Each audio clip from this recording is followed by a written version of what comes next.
Over the next few weeks, myself, Miss Stray and Mrs. Parry are going to be guiding you through your writing unit, and we are going to be looking at narrative writing, which is my favourite kind of text to write because I love reading stories, and therefore that makes me really enjoy writing them. Okay, so you have been sent a PDF which has some resources on which should help you with your writing unit. However, we are going to do YouTube videos every day which you can use to work through the activities and do them along with the video. Okay. Hello Year 5 and 6. So over the next few weeks we are going to be looking at some narrative writing. So we're going to familiarise ourselves with a model text. We'll look at the vocabulary, have a go at writing some sentences and different word types, and then you're going to be planning and writing your own narrative. So the aim of the unit is for you to write a short adventure story that's set in the Amazon rainforest. And this is the overview of the unit which you have in your resource pack, so you can see what's coming up. And then this week we are going to be thinking about what you already know about writing narratives, and in particular writing adventure stories. And then we're going to read a model text. The next 2 days you're going to be looking at vocabulary from the text, so you have a good understanding of the words that are used, and hopefully that enables you to use some of those words in your own writing. And then we're going to box up the text, so looking back at that model text, making sure we understand the key things that are happening in each part.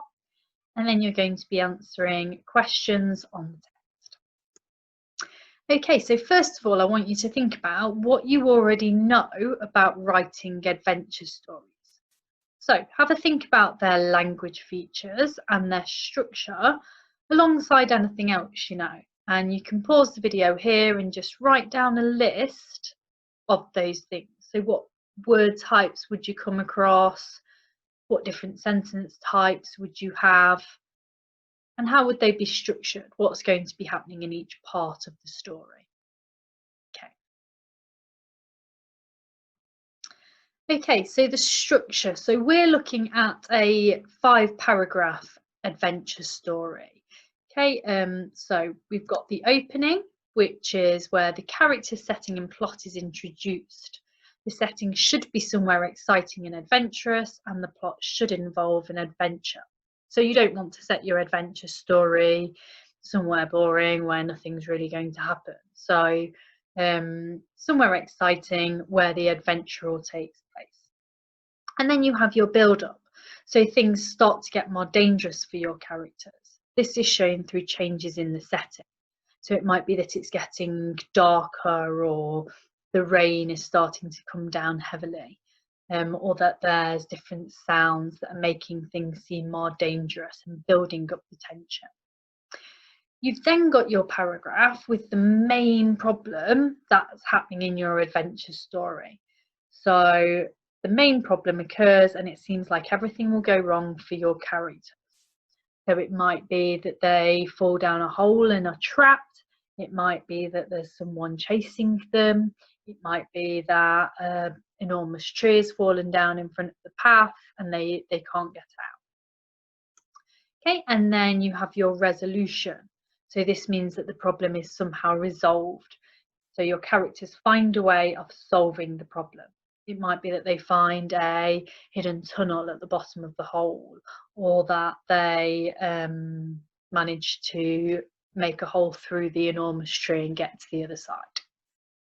And then your ending. So your characters find what they were looking for, or whatever it is that they were setting out to do, or your characters fail to do this.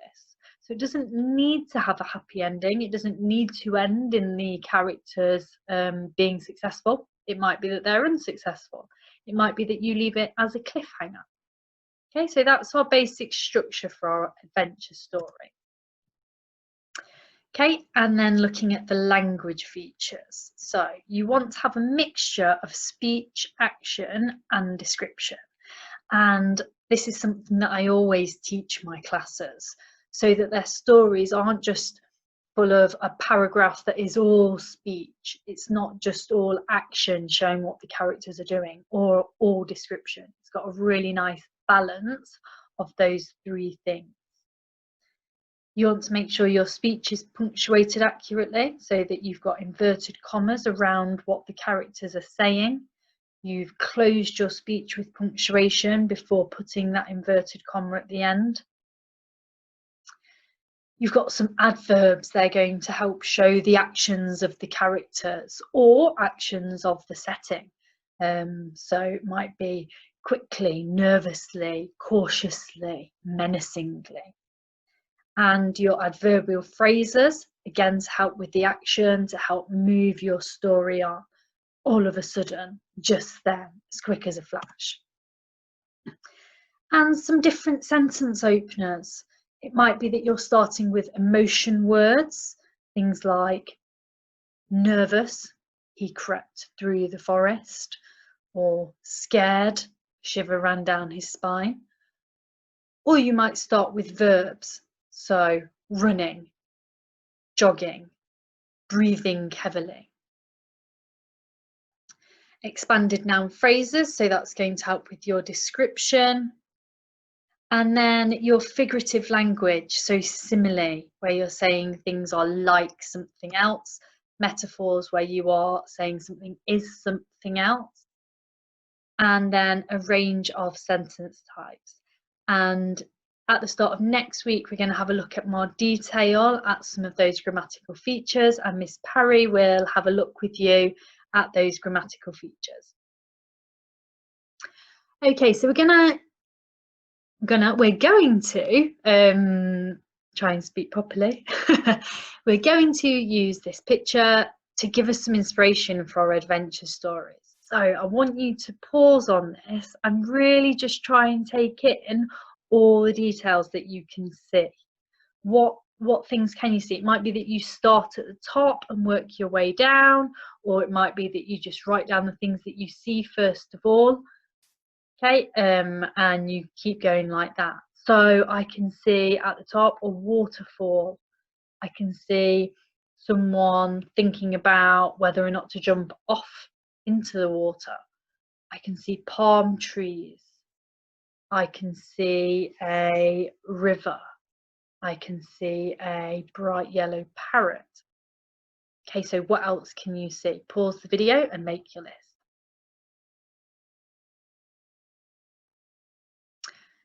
Okay, so now that you have looked at that picture really well, you should recognise it in the model text. So I've used ideas, things that I could pick out from there to help me write my adventure story.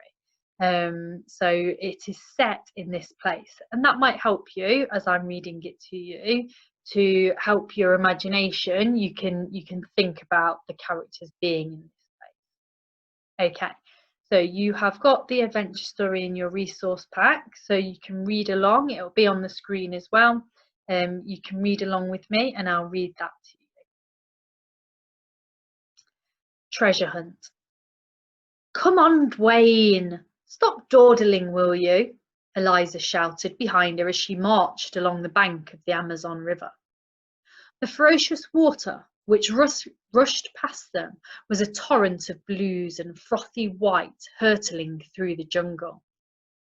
Dwayne's eyes darted from the angry-looking water to the enormous tree leaves which loomed over the path and protected the two friends from the blistering heat of the late afternoon sun. I'm still not sure this is a good idea. Should have left the stupid map in the bottle where we found it, he complained, whilst wiping away sweat from his forehead. This stupid map just might lead us to treasure. You won't think it so stupid then, replied Eliza with a smile. Grabbing Dwayne's arm and ignoring his sighing, she pulled him further away from their holiday bungalow and further away from safety. Above them, the sinking sun descended behind the mountains, and bright yellow birds soared through the trees. Their beady eyes seemed to watch the two children with curiosity. Staring down at the map, Eliza came to a sudden stop. "I think we're nearly there," she mumbled to herself. "There's some weird shaped building. This way." Dwayne had given up arguing and instead started to take in the many sights around him. Huge, shiny beetles scuttled for cover under rocks. The largest plant leaves imaginable danced in the breeze, and the yellow birds continued to swoop and soar through the darkening sky. The path got narrower and narrower in front of them. It was like a twisting snake being suffocated by the dense undergrowth. "I can't wait to write about all the new animals I've seen in my diary," Wayne called to his friend. "I can't wait to write about all the gold I find," Eliza replied with a laugh. All of a sudden, a flash of brown flew meters away from the children, followed quickly by another, and then another. Suddenly, the sound of the jungle were replaced by the heavy stomp of footsteps getting closer and closer. Dwayne froze to the spot, his eyes giant spheres in his pale face. As he stood there, frozen, his trembling knees threatening to give way beneath him, another streak of brown shot past him and came to a sudden halt in a tree meters from the children.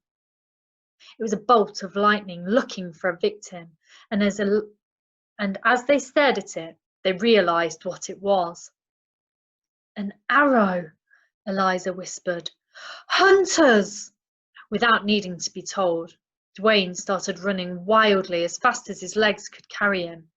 Eliza was beside him, and he could hear her deep breaths just as loudly as he could hear the beating of his heart. 1, 2, 3 streaks of metal and wood sailed past them, each one closer than the last.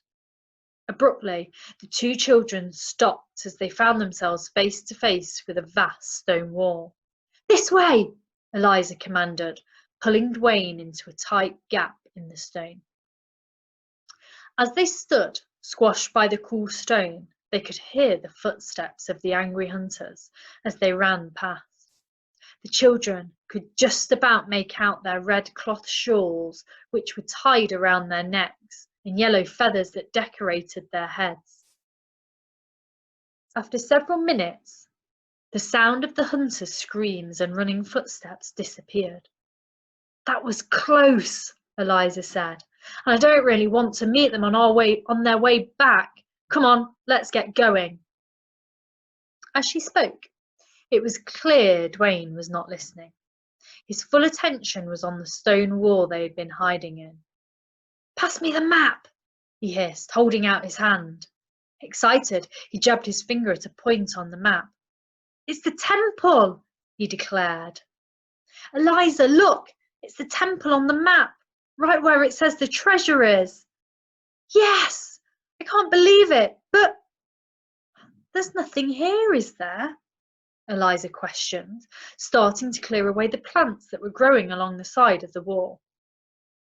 Looking at Dwayne, she followed where his face was pointing upwards. "No, it's not going to be at the bottom, Eliza. It's going to be..." But he couldn't bring himself to finish the sentence. Instead, his shaking arm reached out and pointed to the top of the temple that loomed menacingly over them. 2 hours later, and the children were still climbing the steep steps of the temple. Their muscle ached, and they had stopped talking long ago, putting all their focus into pulling their bodies up onto the next level of stone. The sun had vanished, and the moon was a lonely eye watching the scene below. All of a sudden, Dwayne cried out, "We're at the top! Eliza, I can't believe it!"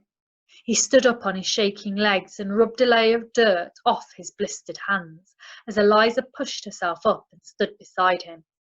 Silvery moonlight showered down on them like a spotlight as they stepped tentatively towards a canvas bag in the middle of the slab. Yanking it open, the dazzling sight of gold coins filled the children's eyes. They sparkled like 1,000 diamonds. "Gold!" Eliza whispered. but she was so awestruck that it was all she could say. "That's amazing," Dwayne replied. "However, we do have a bit of a problem. I probably should have mentioned, but I'm afraid of heights, so I'm not actually sure how we're going to get down from here." Eliza let out a laugh and enveloped Dwayne in a tight hug. "Don't you worry, Dwayne. We'll find a way," she sang. Her happy voice echoed across the jungle and just about managed to fill Dwayne with a happy sense of confidence. Just about. Okay, so that is the model text.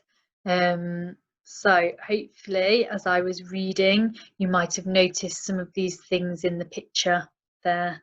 So have a think now, what things were there in that story? And you should have recognised, if I go back, that structure as well.